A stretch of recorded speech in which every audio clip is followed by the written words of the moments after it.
Instituto Mexicano del Transporte. Hola, buenas tardes. Bienvenidos al seminario del IMT, que el día de hoy presentaré el tema de la cadena logística de las vacunas anti-COVID en México. Mi nombre es Alfonso Herrera García y soy parte de la Coordinación de Transporte Integrado y Logística del IMT. Como verán, se trata de una cadena compleja con múltiples actores y retos, pero que en general ha tenido un buen desempeño, pero presenta algunas oportunidades de mejora. También es importante señalar que esta publicación fue desarrollada en conjunto con el licenciado Abraham Cortés Ronquillo, también investigador de la Coordinación de Transporte Integrado y Logística del IMT. El contenido de esta presentación incluye estos 4 incisos. En el primero, en los antecedentes, hablaré brevemente de las características de las vacunas, de la política y de la estrategia de vacunación.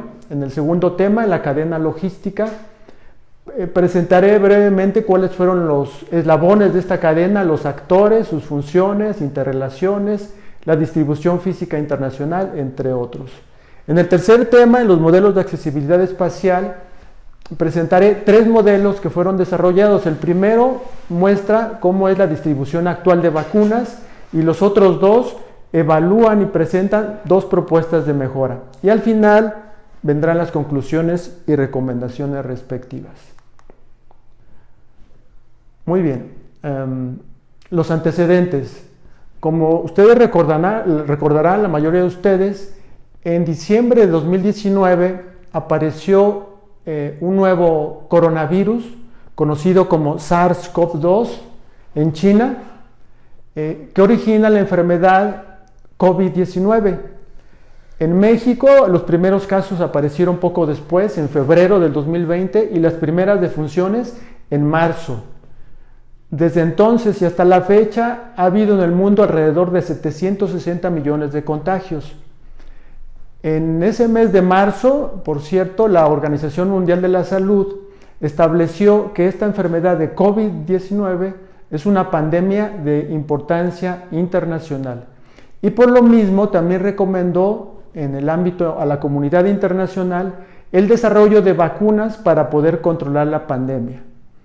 En un tiempo récord, en menos de un año, diversos países diseñaron estas vacunas, de tal suerte que en México, a diciembre de 2021, ya había 10 vacunas autorizadas por la Secretaría de Salud para su uso de emergencia en México.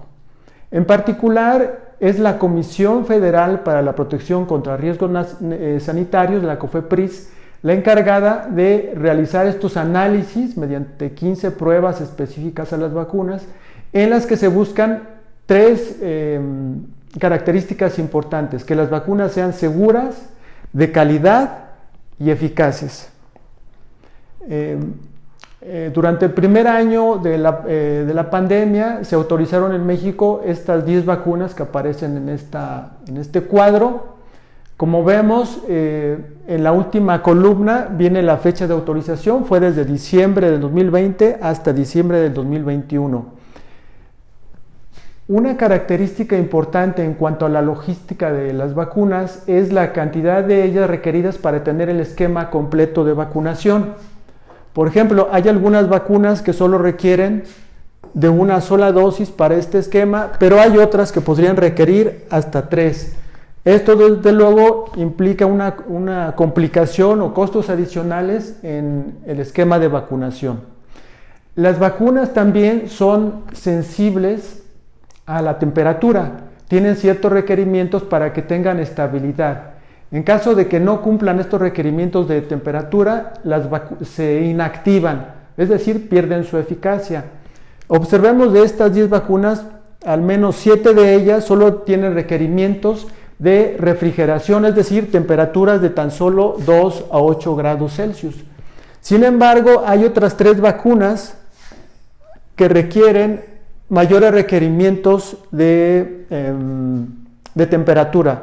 Es el caso de las vacunas, por ejemplo, Moderna y Sputnik, que requieren temperaturas de congelación que van entre menos 15 a menos 25 grados centígrados. Y una muy utilizada, que fue la Pfizer, tiene requerimientos de ultra congelación, es decir, temperaturas desde menos 60 a menos 80 grados Celsius. Bueno, ahora veamos cuál fue la política, el objetivo de la política de vacunación en México. Es muy sencillo, fue disminuir la carga de la enfermedad y las defunciones que ocasiona.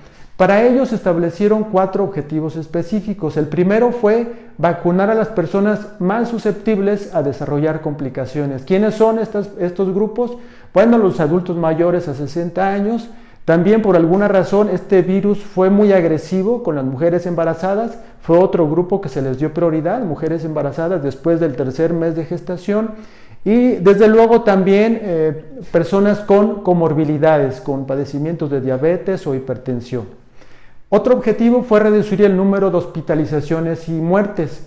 Las vacunas lo que hacen es evitan la enfermedad grave, por lo que solo se va a presentar la forma leve de la enfermedad, se van a disminuir las hospitalizaciones, las complicaciones y las defunciones, desde luego. Otro objetivo muy importante fue facilitar la reapertura económica y el regreso a las actividades normales.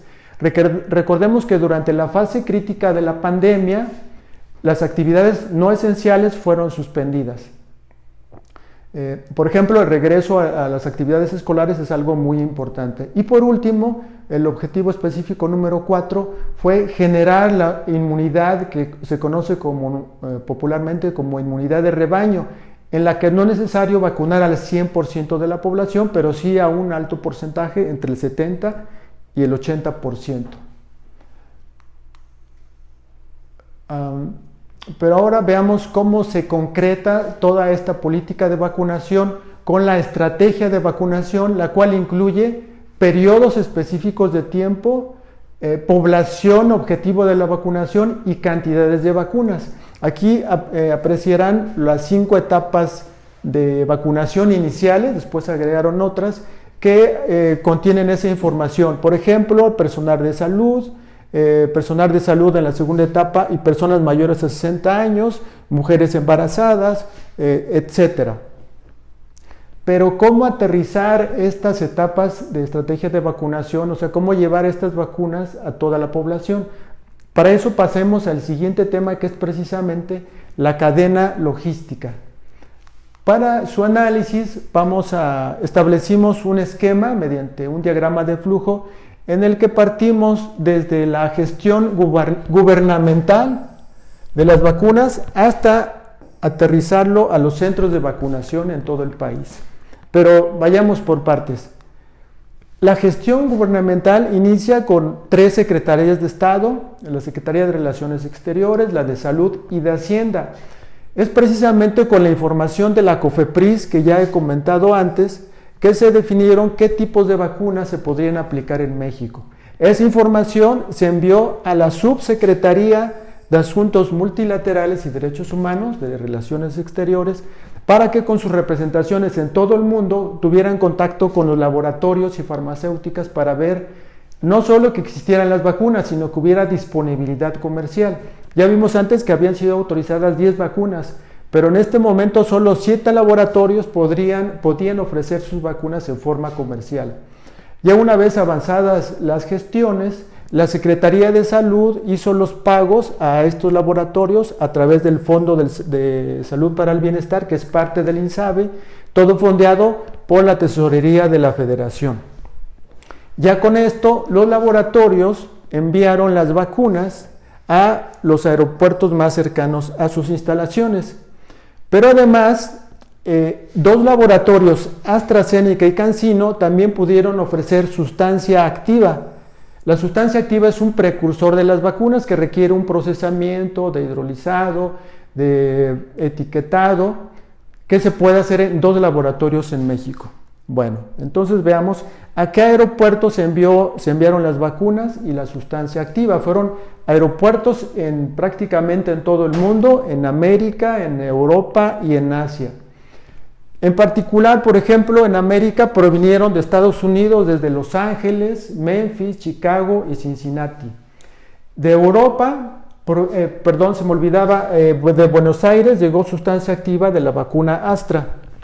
De Europa provinieron desde Inglaterra, España, Bélgica, Holanda, incluso de Rusia, llegaron vacunas, y de Asia provinieron desde la India, Corea del Sur y de China, de Hong Kong y de Beijing. De Beijing provino la sustancia activa para la vacuna CanSino. ¿Y a qué aeropuertos llegaron en México? Fueron 5 aeropuertos el destino de estas vacunas. El principal aeropuerto fue el Aeropuerto Internacional de la Ciudad de México, en donde llegó el 92% de todas las vacunas y el 100% de toda la sustancia activa. Otro aeropuerto relevante fue el Aeropuerto Internacional de Toluca, en donde llegó el 7% de todas las vacunas. Estamos hablando que estos 2 aeropuertos concentraron ya el 99% de todas las vacunas recibidas. El 1% restante llegó en orden de importancia a los otros 3 aeropuertos, al Aeropuerto Internacional de Querétaro, al de Monterrey y de Guadalajara. En la tabla aparecen los totales por tipo de vacuna, que son los colores mostrados aquí, y los totales por aeropuerto, tanto para las vacunas como para la sustancia activa. Pero continuemos con el diagrama de flujo, en donde, bueno, el mapa que acabamos de ver resume toda esta etapa de la logística de la vacunación, donde viene la vacuna, el país, el laboratorio, los aeropuertos de salida, los aeropuertos de llegada. Lo único que no había mencionado son las aerolíneas. Hubo participación de todas las aerolíneas, incluso de aerolíneas mexicanas. Bueno, ya una vez en los aeropuertos de destino en México y de descargar el avión y enviar la carga a los reconocimientos aduanales, fue precisamente el SAT de la Secretaría de Hacienda la encargada de realizar las revisiones aduanales. En el caso de la sustancia activa, la sustancia activa de CanSino fue enviada al laboratorio de Drogmex, que está ubicada en Querétaro, por cierto, muy cerca de las instalaciones del IMT, y la sustancia activa de Astra fue enviada al laboratorio de Leumont en el Estado de México. Una vez que se procesaban esta sustancia activa y se convertía en vacuna, fueron enviados posteriormente a la COFEPRIS para las verificaciones comentadas de seguridad, calidad y eficacia de las vacunas, para posteriormente ser trasladadas a 3 centros de almacenamiento y lotificación, que veremos más adelante. En el caso de las vacunas como tales, estas, después de pasar por el SAT, eran enviadas directamente a la COFEPRIS para las revisiones mencionadas y después enviadas al almacenamiento y lotificación en la Ciudad de México. Algo que se me había pasado mencionarles en relación con el tramo aéreo es que el mayor recorrido para todas las vacunas fue únicamente por el modo aéreo, ya que es el único modo que ofrece 3 características importantes, que son conectividad, hay conexión entre las principales ciudades del mundo y México, seguridad, tanto operativa como contra actos de interferencia ilícita, y rapidez. Bueno, entonces pasemos en nuestro diagrama de flujo ahora al almacenamiento y lotificación, que se llevó a cabo en 3 lugares. La mayoría de las vacunas fueron almacenadas y lotificadas en Birmex, que es del gobierno federal. La única excepción principal fue la vacuna Pfizer, que fue enviada al Instituto Nacional de Cancerología, el INCAN, por los requerimientos de ultracongelación, por la capacidad de refrigeración que tienen estas instalaciones mostradas aquí. Y hubo un caso excepcional en el caso del Sputnik, que aunque generalmente se enviaba a Birmex, en ocasiones también fue enviada a otra instalación, que es el Instituto Nacional de Virología, que pertenece igualmente a Birmex. Posteriormente, de la lotificación, de acuerdo a los requerimientos de la Secretaría de Salud, las vacunas fueron trasladadas a todo el interior del país por medio principalmente de la Sedena, pero también auxilió en algunas ocasiones la Secretaría de Marina, la Guardia Nacional y ocasionalmente algunas entidades federativas acudieron por sus vacunas, pero siempre con la escolta de los militares. Pero veamos un poco más de detalle cómo fue esta distribución a nivel nacional. En particular, los estados del centro del país, aquí ilustrados con un color crema, más o menos todas estas entidades, fueron suministradas sus vacunas por vía terrestre. Es decir, vehículos desde la Ciudad de México surtieron a estas 7 entidades del centro del país. ¿Qué entidades son? Querétaro, Hidalgo, Puebla, Tlaxcala, Morelos, el Estado de México y la Ciudad de México incluyendo. Ahora, aquí tenemos 7 entidades, faltan otras 25 entidades en el país. Para ellas fueron utilizadas 8 rutas aéreas que se combinaron ya después con transporte terrestre. Las 8 rutas aéreas son las mostradas aquí, en distintos colores. Vamos a ver por el tiempo solo 3 ejemplos. La ruta número 1, en la que se utilizaron aeronaves Boeing 737-200 que pueden llevar hasta 13 toneladas de carga, que partió desde el Aeropuerto Internacional de la Ciudad de México hasta Hermosillo, de Hermosillo a Tijuana y de ahí a La Paz. Y ya desde esas respectivas ciudades se distribuían a sus estados respectivos. Por ejemplo, en el caso de Hermosillo, a todo Sonora, en el caso de Tijuana, a Baja California, y en el caso de La Paz, a Baja California Sur. Otro ejemplo es, digamos, hacia la península de Yucatán, la ruta 3, en la que se ocuparon aeronaves de mayor capacidad, como estos C-130 Hércules, que pueden llevar hasta 20 toneladas de vacunas. En este caso salieron igualmente del Aeropuerto Internacional de la Ciudad de México hacia Mérida, Cancún, Chetumal y Campeche. En este caso, desde luego, desde Mérida se distribuyeron en todo Yucatán, y desde Cancún y Chetumal en Quintana Roo, y desde la ciudad de Campeche a toda esa entidad. Tengo un último ejemplo para que vean que también se ocuparon aeronaves de ala rotativa, es decir, helicópteros, como los mostrados aquí, que son de construcción francesa, que pueden llevar hasta 5 toneladas de vacunas, y en este caso era para distancias relativamente más cercanas. Por ejemplo, para el estado de Guerrero, nuevamente los vuelos salieron desde la Ciudad de México hacia Chilpancingo, Acapulco y Zihuatanejo, y después de esos lugares, vía terrestre, se abasteció a toda la entidad de Guerrero. Creo que es lo principal de esta lámina. Después de aquí ya se distribuyeron a los más de 14,000 centros de vacunación en todo el país, donde una brigada de más de 300,000 personas realizó la vacunación en los centros respectivos. Pero ¿qué tan eficiente fue este modelo de distribución? Para ello nosotros propusimos evaluar con qué oportunidad las vacunas fueron llegando y se fueron aplicando, lo que vemos en esta imagen. El primer grupo de vacunas llegó un 23 de diciembre de 2020 y las vacunas fueron aplicadas al siguiente día, un día de diferencia. Pero conforme fueron llegando más vacunas, de hecho el grueso de vacunas llegó a finales de febrero, empezó a verse un desfasamiento entre las vacunas recibidas y las vacunas aplicadas, cada vez mayor.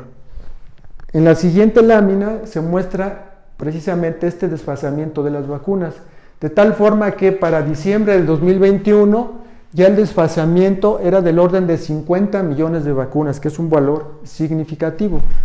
Regresando a esta lámina, observemos cómo en diciembre de 2021 se habían recibido del orden de 200 millones de vacunas y se habían aplicado 150. Este es el desfasamiento de los 50 millones de vacunas. Ahora, observemos que estas vacunas aplicadas en diciembre habían llegado más o menos aquí, es decir, a principios de noviembre. Entonces tenemos 2 meses de desfasamiento para estos 50 millones de vacunas que ya se tenían. Entonces, esto nos señala que hay una oportunidad para mejorar la distribución de las vacunas, y por ello pasamos al siguiente tema, que es el de modelos de accesibilidad espacial para la distribución final de las vacunas. De hecho, en el transporte aéreo ya se habían ocupado estos modelos de accesibilidad que en general utilizan modelos de elevación, consideran también la infraestructura, modelos de elevación digital, la infraestructura terrestre, es decir, las características de las carreteras o de las autopistas, su geometría y las velocidades de desplazamiento. En esta figura de la izquierda se observan ya las isócronas de recorrido precisamente para el escenario actual, es decir, el escenario que maneja la Sedena. Pero antes de ver el detalle en las otras láminas, lo que quiero representar aquí en esta lámina es que además obtuvimos un cociente para poder relacionar estos tiempos de accesibilidad de los distintos aeropuertos que vimos con la población beneficiada. Es un cociente que relaciona el tiempo en cada uno de estos lugares con la población que hubiera. Mientras menor sea el valor de este cociente es mejor, porque implica que se requieren menos horas para atender a una misma cantidad de habitantes. En relación con la elaboración de estos mapas, solo voy a mencionar que se ocuparon sistemas de información geográfica como QGIS y ArcMap, pero hablar sobre todo su desarrollo implicaría más tiempo que se sale fuera del alcance de esta presentación. Afortunadamente, en la segunda parte, el licenciado Abraham Cortés va a detallar precisamente cómo se elaboraron estos mapas. Bueno, ahora sí, yendo ya el primer resultado de los tiempos de distribución para el escenario actual que ocupa la Sedena, hay que señalar algunas cosas. Por ejemplo, la paleta de colores utilizada fue incrementando de valores claros a valores oscuros, es decir, en donde tenemos valores muy oscuros quiere decir que fueron los mayores tiempos, que varían en este caso desde 1 hora hasta más de 5 horas. Otro detalle importante aquí es que el cociente determinado para este escenario tiene un valor de más de 102,000 horas por habitante, que nos va a servir para comparar con los otros escenarios que manejemos. Observen, por ejemplo, que en todos los casos el límite de la distribución son los límites estatales. Por ejemplo, en el caso de Veracruz, el límite es el límite de la misma. En el caso de Veracruz, recuerden que las vacunas llegaban al aeropuerto de Veracruz y de ahí se distribuían hacia toda la entidad. Hacia el norte, pero observen cómo se va incrementando el tiempo, llega hasta más de 5 horas y algo similar ocurre hacia el sur, ¿sí? Por las distancias y la infraestructura que implica y porque estamos utilizando un límite de distribución estatal. Pero ¿qué pasaría si ocupáramos las células de pertenencia? En las células de pertenencia ya no se maneja un límite artificial como es la distribución estatal, sino simplemente donde se reducen estos tiempos de distribución. Para ello pasamos al siguiente modelo desarrollado que tenemos aquí. ¿Sí? Como observan, el cociente disminuye un 23%. Voy a regresar a la lámina anterior. Disminuye de 102,000 a aproximadamente 78,000 horas por habitante. Es una reducción de un 23%. No estamos agregando más infraestructura, más aeronaves, más personal, no. Únicamente estamos cambiando la forma en la que distribuimos las vacunas. Voy a regresar otra vez al caso original. Recordemos aquí que, por ejemplo, en el caso de Veracruz, teníamos áreas en los extremos norte y sur de la entidad donde teníamos tiempos de distribución mayores a 5 horas. Pero, por ejemplo, aquí tenemos el aeropuerto de Tampico, que si atendiera a esta área, los tiempos se reducirían. O en el caso de la porción sur de Veracruz, el aeropuerto de Villahermosa o el aeropuerto de Tuxtla Gutiérrez en Chiapas podría atender a esta área y los tiempos se reducirían. Como se puede observar, voy a regresar otra vez, ¿sí? Disminuyen esas áreas moradas notablemente y negras. Bueno. Pero podemos igualmente agregar más infraestructura en ciertos puntos críticos. En el ejercicio que hicimos agregaron más aeropuertos que utilizan los militares.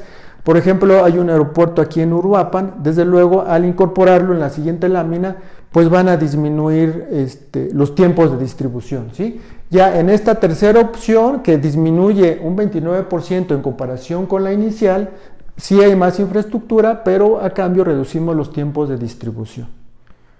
Bueno, ahora sí pasemos ya a las conclusiones que van en el sentido de que idealmente deberíamos tener una sola vacuna con requerimientos específicos, con unos únicos requerimientos específicos. Sin embargo, en la realidad nos topamos con que hay una gran cantidad de vacunas con distintas características, por lo que la gestión se hace más complicada. Hay requerimientos de una dosis, de 2 o 3, dependiendo del tipo de vacuna, o requerimientos de temperatura que van desde la refrigeración, congelación o ultracongelación, lo cual influye lógicamente en las complicaciones para el almacenaje, el transporte o incluso los recursos requeridos. Otra conclusión, desde luego, es que hubo un desfasamiento significativo entre las vacunas recibidas y las aplicadas, Pero lo bueno fue que aplicando el concepto de células de pertenencia, se pueden reducir los tiempos de distribución al menos en un 23% o incorporando más infraestructura, en el ejemplo, hasta en un 29%.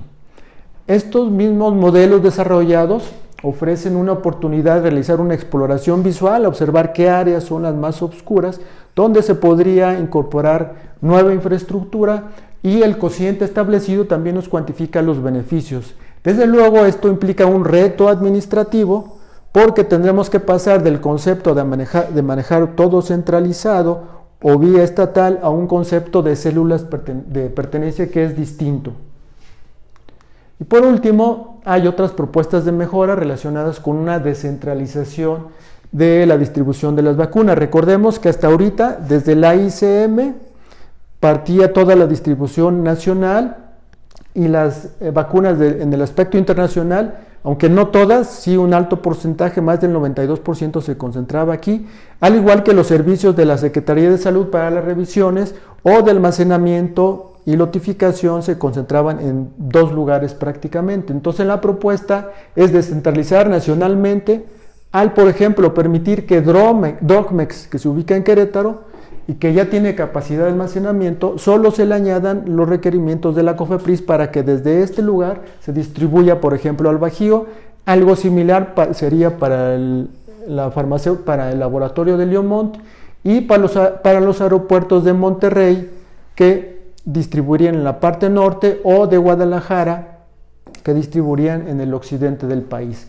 En cuanto a la descentralización internacional, bueno, es evidente que, por ejemplo, el aeropuerto de Cancún no fue considerado, a pesar de que es el aeropuerto que tiene más vuelos internacionales, más que la ICM, y tiene una importante conectividad tanto con Estados Unidos como Europa y Sudamérica.